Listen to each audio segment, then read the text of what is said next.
Hello, bachcho. Let's read the question. So the question here is, which verb is represented correctly in terms of stop notation? Okay. सबसे पहले देखते हैं इस question का की concept की.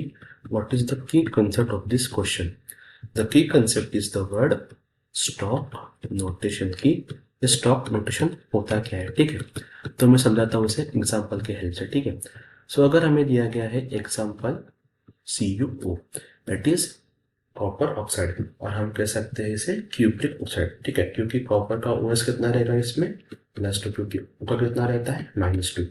और जब भी हमें कहा जाता है कि whenever we are told to write CuO in terms of stop notation, the correct way is Cu in bracket 2O, in which this 2 represents the oxidation state of this copper ion. ठीक है, तो मतलब in short क्या करना होता है हमें, metal के बाद after metal symbol we have to write oxidation state of that metal, write OS of that metal in brackets. ठीक है, सो ये होता है बेसिकली स्टॉप रोटेशन. सो ये था इस क्वेश्चन का मेन जो है वो key concept, what is stop rotation. तो कुछ नहीं है, you just have to mention the oxidation state of that particular metal in modular formula in brackets. और ये जो होता है नंबर वो हम लिखते हैं रोमन न्यूमरल्स में, हम इसे लिखते हैं. ठीक है, now moving on to the question. Now from that की definition as we have seen कि ये लिखते हैं राइट मेटल सिंबल के बाद राइट ऑक्सीडेशन स्टेट. तो जो ऑप्शन बी है और ऑप्शन डी है इसमें तो वो लिखा ही नहीं गया है, मतलब ये तो ऑलरेडी कट हो गए. फ्रॉम द की डेफिनेशन ऑलरेडी ऑप्शन बी और ऑप्शन डी हो चुके हैं एलिमिनेट. अब देखते हैं ऑप्शन ए. सो ऑप्शन में क्या दिया गया है, FeCl3.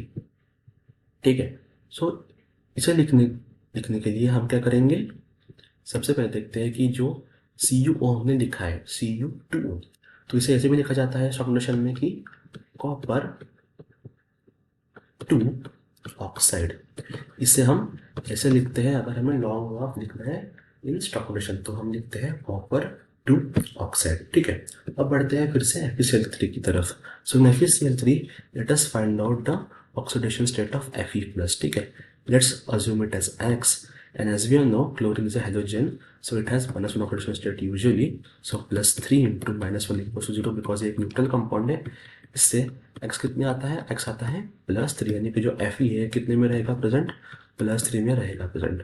सो जब भी हमें बोला जाता है कि इसका लिखो स्टॉप रोटेशन, तो हम क्या लिखेंगे, the stop rotation for FeCl3 will be iron 3 chloride. और अगर हम मॉलिक्यूलर फॉर्मूला में लिखा तो यह क्या होगा, Fe3Cl.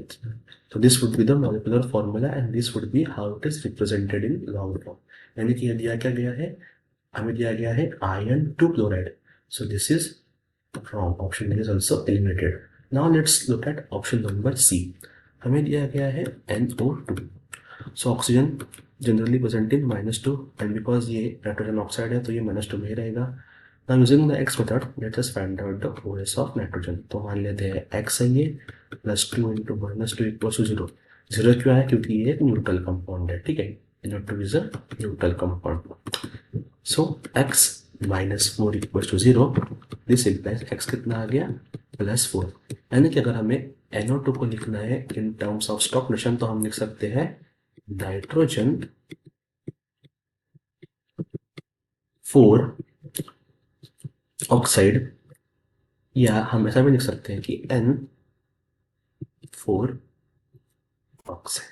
ठीक है, so the correct answer to this question will be option number 3, क्योंकि इसमें वो करेक्टली लिखा गया है नाइट्रोजन 4 ऑक्साइड. हमने भी क्या लिखा, nitrogen 4 oxide by using the की डेफिनेशन की after metal symbol write operation state in brackets, and if you have to elaborate like this example of copper chloride जैसा. ठीक है, so this was all about the question. Hope you all understood the question. Best of luck. Thank you.